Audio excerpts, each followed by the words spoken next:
How music helped shape the 1960s counterculture. Welcome back to Threads and Tunes, where we explore the powerful connections between music and culture. Today, we dive into an iconic era that transformed society, the 1960s. This decade was not just about political upheaval and social change. It was also marked by a vibrant counterculture movement, and music played a vital role in shaping its identity.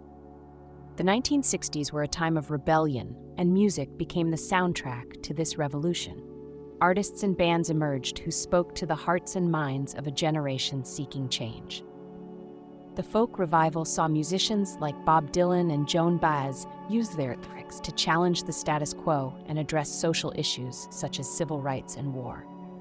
Dylan's song, "The Times They Are A-Changin', became an anthem for those fighting for equality, inspiring listeners to stand up and take action. Rock and roll also found its place in the counterculture.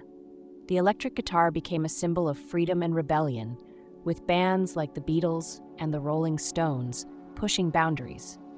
The Beatles not only changed the sound of music, but also the way it was perceived. Their album, Sgt. Pepper's Lonely Hearts Club Band, embraced psychedelic sounds, reflecting the era's experimentation with consciousness and identity. The music was not just for entertainment. It became a form of expression that resonated deeply with the youth. As the decade progressed, the rise of the psychedelic movement brought forth a new wave of music. Bands like Jefferson Airplane and the Grateful Dead captured the spirit of the times with their experimental sounds and lyrics that encouraged listeners to explore their minds.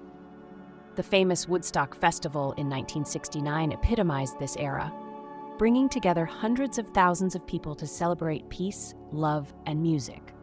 It was a defining moment for the counterculture, showcasing how music could unite individuals from diverse backgrounds, all striving for a common goal of harmony and social change. Moreover, music during the 1960s also played a significant role in the anti-war movement. Songs like "Fortunate Son" by Creedence Clearwater Revival voiced the frustrations of those who felt the burden of war fell unfairly on the young and disenfranchised. The imagery of protest and the call for peace were echoed in countless songs, galvanizing a generation to take a stand against the Vietnam War. But it wasn't just about protest and rebellion.